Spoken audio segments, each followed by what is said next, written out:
from the GMS Atlanta Church. We want to start off by giving all glory and infinite praises unto Hashem, Yahushai, Hashem, Kakodash. double honors to our apostles and the elders at Great Millstone, their teaching that who were. Salutations to the Akim throughout the four corners that are putting their life on the line. We came in without in season, out of season, all inside the gospel of Yahweh Hashem Yahushai. All right, we just wanted to come real quick and, just, do a quick exhortation and, just the understanding of, like, fighting through these curses, man. We're subject to payments. With the times when, certain jakes can get in the spirit of taking the play off, so to speak. Things seem like it's slowing down here in America for a second, but, just because things seems to be slowing down, we're supposed to rev up, and a part of that is, Jake getting to the work. Like, just as Jake is going hard in the world or whatever, trying to make bread, you got to do the same thing in the spirit, man. So it's like it's no excuses. We understand, like, Jake got bills, Jake got problems or whatever, but at the end of the day, like, we still called to do a work, man. We can't be settled on our leads in it. So you can start out there. This is James chapter 2, verse 17. Even so, faith, if it have not works, is dead, being alone. Yeah, a man may say, thou hast faith, and I have works. Show me thy faith without thy works, and I will show thee my faith by my works. Yeah, and that's the point. You're supposed to show your faith by your works, man. You show your faith every day that you have faith in that Esau's system, that Esau is a man in his word according to his system, so to speak, that you'll go to work every day. You ain't making no excuses, you ain't calling out. You ain't doing none of those things or whatever, because at the end of the day, bills still got to be paid, and everybody got to pay bills, man. So there's no excuses at the end of the day. So what you do, you get up and you make the whatever concessions you have to do, and you take your ass to work. So the same thing in the truth, man. If you really have faith in Yahweh Hashem Yahushai, we all understand, like, you get tired, you get weary in the spirit, demons gonna play you and mess with your mind. But at the end of the day, it's about the results at the end of the day. It's the results. Are you doing the things that are pleasing in the sight of Yahweh Hashem Yahushai? And that's that works, man. You have something you want to say? Yeah, come on, I want to grab a precept. This is Baruch chapter 4, verse 6.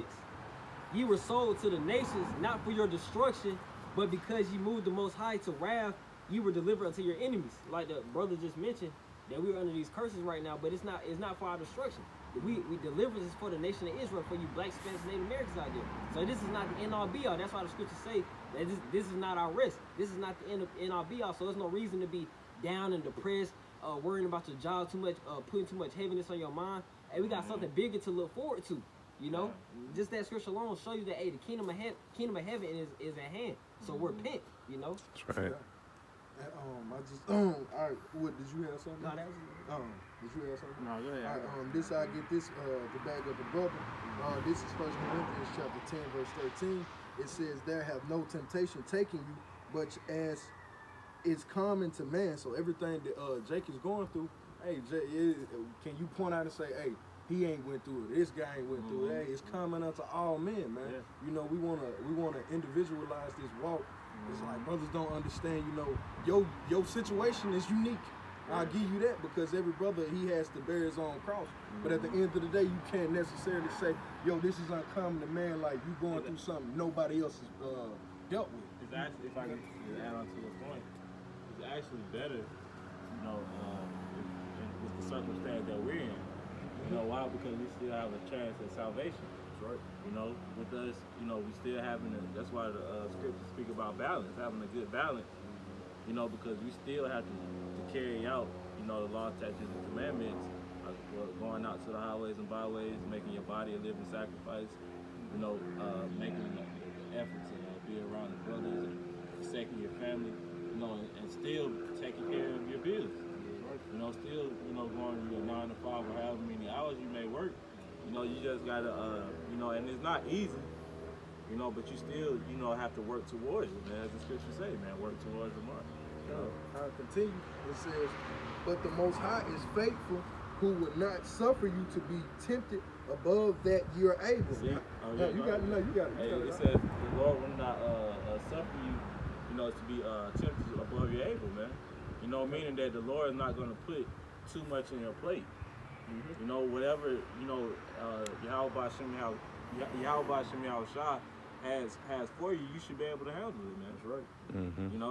You you should be able to look at the bigger picture of the thing and realize what's actually going on, man. Yeah, it says the Most High is faithful. So the Most High is a man of His word. He's faithful. He's actually gonna hold up His end of the bargain. So we got to show that same faith in Him. It's like, yo, I know I'm catching hell right now, but the Most High is faithful. You said that I'll be able to bear it. So you know what? I'm gonna bear it by whatever means. As in the sense of what I may have to add on to me, or what I need to cut off from me, or whatever. The Most High is faithful that He'll actually allow you to beat that situation if you put forth that the spirit towards Him in faith. This is 1 Corinthians 15 and 58. It says, "Therefore, my beloved brethren, be ye steadfast, unmovable, always abounding in the work of the Lord Yahweh Hashem Yahushua. For as much as you know that your labor is not in vain in the Lord." So like the brother was saying, hey, our labor isn't in vain. You know, everything that we're doing is for a purpose.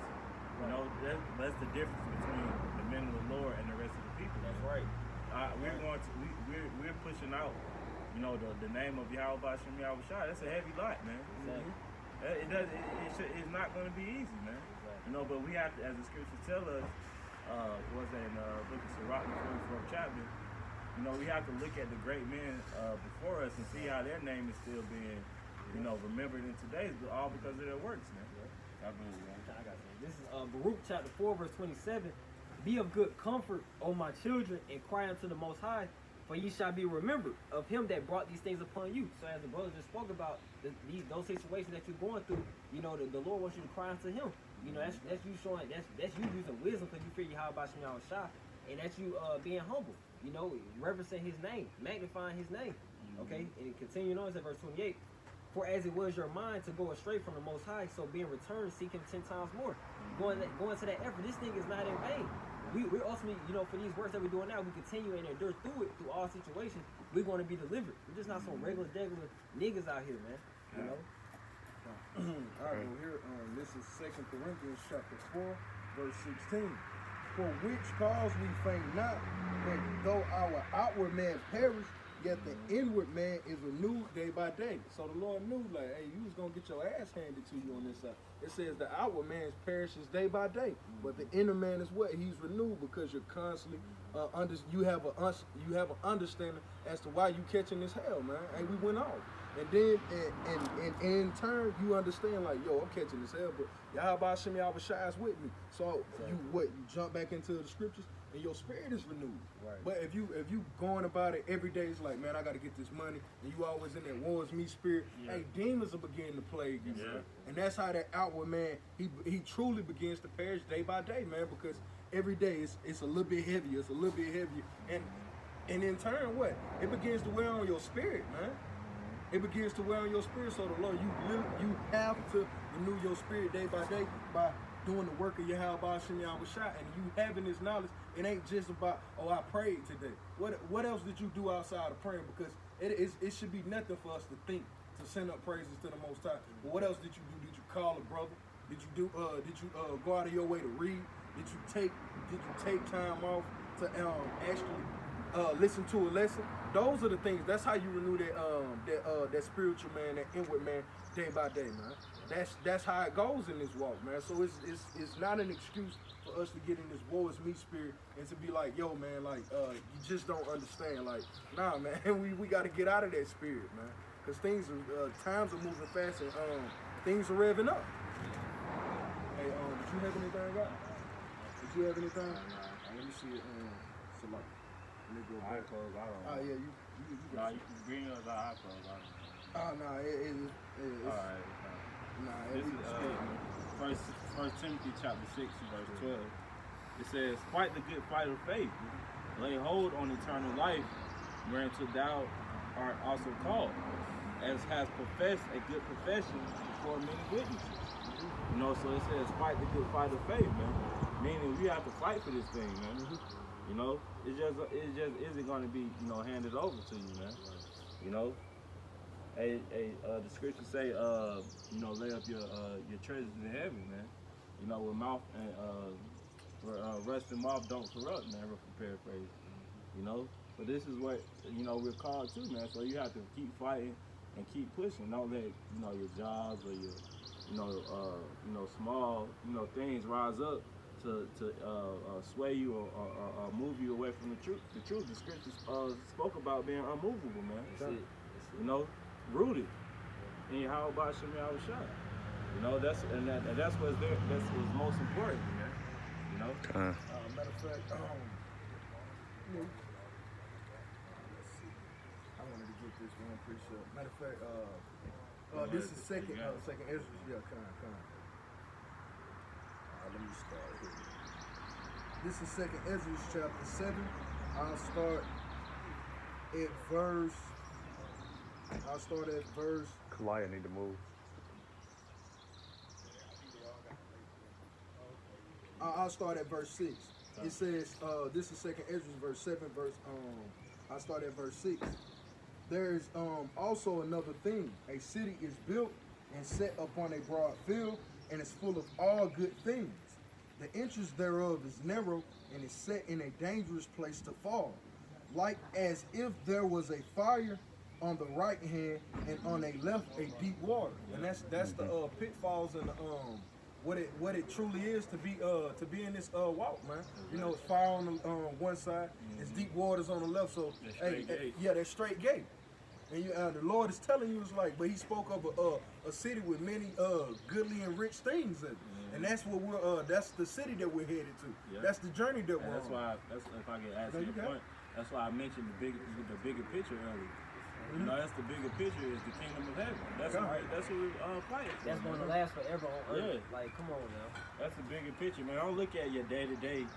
Man, paying light bill today. Look at the bigger picture, man. Right. All right. And continuing this verse 8, it says, "Only one path between them both, even between the fire and the water, so small that there could but one man go there at once. If this city now were given unto a man for an inheritance, if he shall never pass the danger set before it, how shall he receive this inheritance?" And that's the point, man. For us to receive the ultimate glory through the Spirit of Yahweh Shemi Awashai, we want to call ourselves rulers. We want to call ourselves the true Israelites, the true servants of Yahweh Shemi Awashai. We got to go through some things, man. Right. You think the Lord is going to put you up on a pedestal, and this is a pedestal that no man can knock you off of.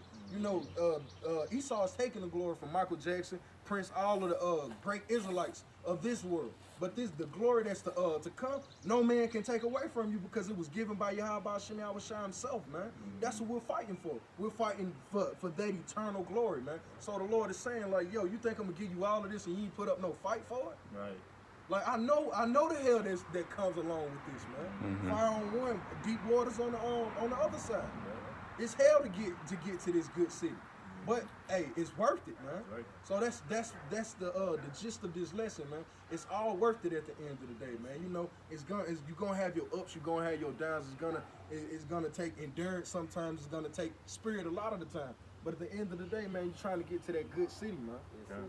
Hey, but with that, if brothers didn't have anything, we want to end out by giving all glory, infinite praises unto Yahweh, by Hashem, Yahushai, by Hashem, Kakadash, double understar apostles and the elders at Great Millstone. Continue to push. Shalom.